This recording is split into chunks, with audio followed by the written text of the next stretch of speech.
네, 1, 2월 기본 이론반 강의 시작하겠습니다. 본격적인 수업에 앞서서 강의 어떻게 진행되는지 간략하게 계획서 살펴보고 가실게요. 자, 강의는 인강으로만 진행되고 있고요. 강의 기간은 7주 동안 진행이 됩니다. 강의 목표는 우리 선택과 집중한다고 했죠. 나오지 않는 세계 영역 부여잡지 마시고 편하게 놓으셔도 된다고 말씀드렸어요. 5개 영역 구조 설명할 수 있고 그리고 빈칸 노트를 통해서 핵심 개념을 인출할 수 있다. 그리고 각 영역의 주요 이론, 개념을 실제 사례에 적용해서 설명할 수 있다. 이 정도 단계까지 올라갈 수 있도록 차근차근 우리 진행해 볼 거고요. 네, 안내사항 전달드립니다. 빈칸 노트 강의 수강 후 반드시 당일에 작성하시기 바라고요. 그리고 3일 뒤, 7일 뒤 이렇게 최소 3회 이상은 빈칸 노트를 통해서 인출 연습을 하셔야 합니다. 자, 질문사항 Q&A 게시판이나 이메일을 통해서 전달 주시면 바로 최대한 응답 드리도록 하겠습니다. 그럼 바로 우리 교육심리학 파트부터 시작하도록 할게요. 참고 자료 봐주시면 되겠습니다. 네, 빈칸 나와 있죠. 빈칸 우리 같이 채워보도록 할게요. 자, 교육심리학이 무엇인지 정의와 역할 먼저 보고 갈게요. 자, 첫 번째 빈칸 뭐였죠? 네, 교육학입니다. 교육학이 가르치고 배우는 과정을 통해서 인간의 완성에 나아가는 실천적인 학문이라면 두 번째 빈칸, 네, 심리학. 심리학은 인간의 생각과 행동을 과학적인 방법으로 연구한 학문입니다. 자, 그럼 교육학과 심리학을 결합시킨 무엇? 네, 교육심리학은 이론 그리고 이 실천 두 가지 모든 것에 관련되어 있는 학문이고 이 둘의 다리를 교량적으로 연결시켜주는 학문이다. 그래서 전반적으로 교수학습 과정에 대한 과학적인 이해를 통해서 인간을 만들어 나가는 보다 나은 인간으로 성장할 수 있게끔 하게 하는 학문이 바로 교육심리학입니다. 그럼 우리가 왜 교육심리학을 배워야 되고 교육학 문제에서는 교육심리학을 다루는지 그 역할을 살펴볼게요. 우리 교육 현장에서 앞으로 교육 현장에서 만나게 될 다양한 학습자들이 많죠. 수업을 거부한 아이도 있고 공격적이고 적대적인 아이, 여러 아이들이 다양한 유형의 학습자들을 만나게 됩니다. 근데 우리가 유능한 교사라면 이런 학습자들을 잘 다루고 그래서 더 학습자들이 전인적으로 성장할 수 있도록 우리가 지원을 해야겠죠. 그렇기 때문에 발달론, 학습론, 동기론과 같은 사회심리를 잘 파악해서 학생들을 동기화할 수 있는 교사가 되어야 합니다. 그래서 교육심리학은 이처럼 교육 현장에서 발생하는 접하게 되는 그런 다양한 문제들을 다룰 수 있도록 효율적인 도구를 마련해주고 그리고 통찰력을 제공해주는 역할을 한다. 보시면 되겠습니다. 자, 그럼 교육심리학의 영역은 어떻게 구성이 되는지 살펴보면요. 자, 첫 번째 빈칸. 네, 학습자 특성에 대한 이해입니다. 자, 교사가 학생을 효과적으로 가르치기 위해서는 학생을 잘 파악해야지 가르칠 수가 있겠죠. 자, 학습자의 특성은 크게 두 가지로 다시 나뉘어서 살펴볼 수 있습니다. 바로 인지적인 특성과 정의적인 특성인데요.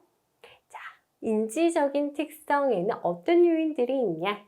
네, 인지적 특성에 어떤 것들이 속하는지 보면은 지능, 창의성, 인지, 양식과 같은 요인이 있고요. 자, 정의적 특성에는 어떤 것들이 있느냐? 네, 동기, 성격, 도덕성, 사회성과 같은 요인이 있습니다. 네, 빈칸 잘 쓰고 계시죠? 그런데 우리가 학습자의 특성을 깊이 잘 이해하기 위해서는 이 영역들이 시기에 따라 어떻게 발달하는지 파악하고 그 발달 변화와 수준을 이해해야 되죠. 그래서 인지적 영역 발달 이론에서는 시간의 흐름에 따라서 학습자의 전반적으로 인지 능력이 어떻게 발달하는지 초점을 두고 있습니다. 그래서 피아제와 비고츠키 두 명의 학자를 통해서 전반적으로 살펴볼 거고요. 정의적 영역의 발달 이론에서는 시간의 흐름에 따라서 성격, 도덕성, 그리고 사회성 요인이 어떻게 발달되는지 살펴볼 거예요. 그런데 우리 동기 요인이 시간적인 발달보다는 지금 이 순간에 어떻게 하면 학습자를 동기화해서 목표를 설정하게 하고 그 목표를 도달할 수 있게 하는지에 초점을 두고 있습니다. 그래서 동기의 원동력을 파악하는 데 초점을 두고 있기 때문에 동기 이론은 발달 이론에서 보지 않고 따로 빼서 그 한 요인으로 특성으로 정의적 특성에서 동기 요인을 크게 살펴보도록 하겠습니다. 자, 두 번째는 무엇이냐? 바로 학습 이론 적으시고요. 학습 이론에 대한 이해입니다. 자, 학습이 어떻게 일어나는지 설명하는 이론은 크게 행동주의, 사회인지주의, 인지주의, 구성주의, 인본주의 이론으로 나뉩니다. 자, 행동주의 이론이 무엇인지 간단하게 설명드리면은 행동의 변화, 관찰 가능한 눈으로 파악할 수 있는 관찰 가능한 행동의 변화에 초점을 두고 있고요. 사회인지주의는 환경과 상호작용하면서 스스로 학습을 조절하는 과정에 초점을 맞춘 것으로 이어서 나올 인지주의와 행동주의를 결합한 이론이다 보시면 되겠습니다. 그리고 인지주의 학습 이론은 학습자의 내적인, 여기서는 외적인 행동이었다면 여기서는 내적인 인지 과정에 초점을 맞춘 이론으로 학습자가 정보를 어떻게 처리하고 이해하는지에 대해서 초점을 맞추고 있습니다. 자, 그리고 구성주의가 나오죠. 구성주의 학습 이론이 학습자가 경험과 사회적 상호작용을 통해서 지식을 어떻게 해요? 구성주의는 지식을 스스로 구성하는 과정에 초점을 두고 어떻게 실천적으로 구현하는지 그 방법에 초점을 두고 있습니다. 따라서 구성주의 학습 이론은 실천적 방법을 강조한다는 점에서 교육 방법 및 공학 영역에서 교수학습 방법론에서 보다 자세하게 살펴보고요. 인본주의, 여기에서는 학습자의 자아실현, 잠재력 개발 이런 것들을 중시한다. 그래서 인본주의 학습 이론에 대해서는 그 분량이 좀 적은 편입니다. 그런데 최근 학습 이론은 학습자를 어떻게 보고 있죠? 수동적인 존재가 아니라 능동적이며 자기조절적으로 학습을 수행할 수 있는 적극적인 존재로 보고 있습니다. 그렇기 때문에 단순히 관찰 가능한 눈으로 확인할 수 있는 행동 변화만을 설명하는 행동주의 학습 이론은 잘 나올까요? 안 나올까요? 잘 나오지 않고 있습니다. 그래서 교육 심리학이 다른 영역에 비해서 출제된 빈도가 적기도 하지만 그 적은 중에서도 학습 이론에서 행동주의 학습 이론은 상대적으로 잘 나오지 않는 편이다. 이렇게 보시면 되겠습니다.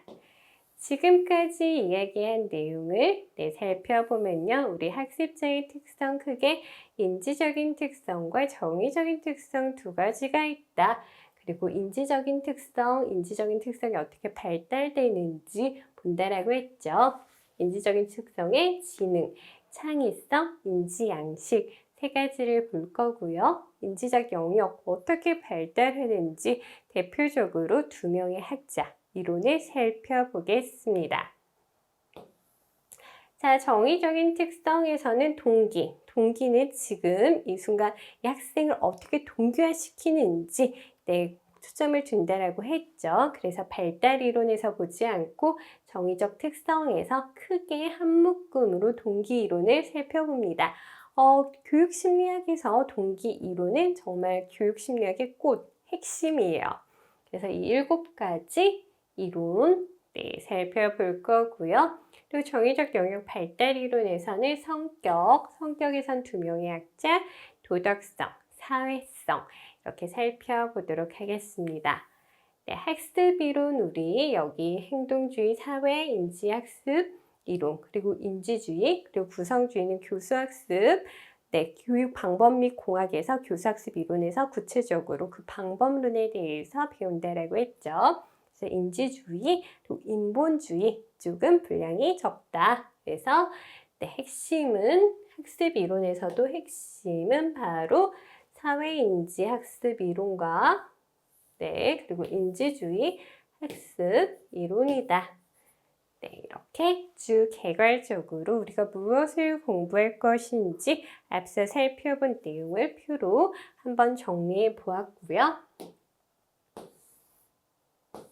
교육심리학이 어떻게 기출되었는지 한번 문제까지 파악해 보고 수업 들어가도록 하겠습니다. 자, 2016년도 보시면은 개념, 개념 한 가지라고 나와 있죠. 개념 중심의 문제가 출제되었다. 제시문과 관련된 주요 이론, 개념 자체를 정확하게 이해했는지 관련된 문항이 출제되었죠. 그래서 개념의 명칭을 제시하고 이 개념을 부연 설명하는, 정의하는 이런 문제가 출제되었습니다. 자, 2019년 볼까요? 다중지능 이론 나왔습니다. 2019년도 보시면은 개념의 명칭 나오고 있죠. 그리고 어떤 과제를 제공하고 왜 그 과제가 적절한지까지 이유를 제시하고 있죠. 개념, 적용, 이유 제시. 그래서 개념과 명칭 의미를 서술한 뒤에 특정한 상황에서 해당 개념을 어떻게 적용할지 그리고 왜 그렇게 적용하는지에 대해서 구체적으로 묻는 문항이 출제되었습니다. 2016년도에 비해서 실제 수업 맥락에 연결하는 쪽으로 출제가 변화되었고요.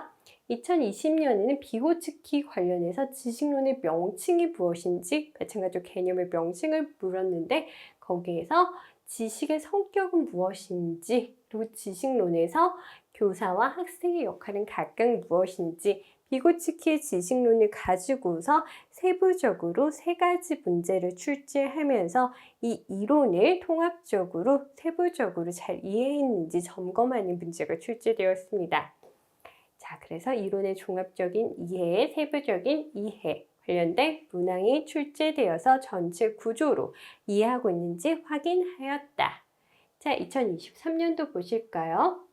그래서 교수 전략이 무엇인지 그리고 이 단계 이후에 어떻게 교사가 지원할 수 있는지 보다 더 실제적이고 실천적이고 구체적인 방법을 묻고 있죠. 그래서 2023년에는 실천 중심의 교수 전략 및 지원 방안이 출제되었다. 그래서 단순하게 개념 암기를 넘어서 교사가 실제 수업에서 어떤 교수 전략을 사용해야 되는지 그리고 학습자를 어떻게 지원해야 되는지에 대한 어떤 문항, 바로 실천적인 문항이 출제되었고 이런 실천적인 문항은 이 이후에도 계속해서 출제되고 있는 추세입니다. 그래서 이전에도 말씀드렸지만 최대한 학교 현장에 적용할 수 있는 사례를 교재에 많이 기재했고요. 설명드릴 때도 사례를 통해서 구체적으로 전달드릴 예정입니다. 그래서 이제 우리는 학문 자체 이론을 보는 것이 아니라 해당 내용의 이론을 교육 현장에 어떻게 적용시킬 수 있는지 방향으로 가고 있다. 그리고 쭉 보시면 알겠지만 특히 2023년에는 교수 전략 및 지원 방안 해서 교육 방법 및 공학과도 연결되는 문제가 출제되었죠. 자, 그래서 교육심리학은 교육 방법 및 공학의 이론적인 토대를 제공하는 학문이고요. 그리고 교육 방법 및 공학은 이 교육심리학을 토대로 구체적으로 실천하는 학문입니다. 그래서 이 2가지가 별개가 아니라 연계해서 네, 사고하는 것이 중요합니다. 그래서 교육 심리학 할 때 교육 방법 및 공학, 이 이론을 어떻게 교실 현장에서 적용하면 좋을지 교수 전략, 지원 방안 항상 네, 염두에 두시면서 공부하면 네, 되겠습니다. 네, 여기까지 보시고 이제 교재로 바로 넘어가도록 하겠습니다.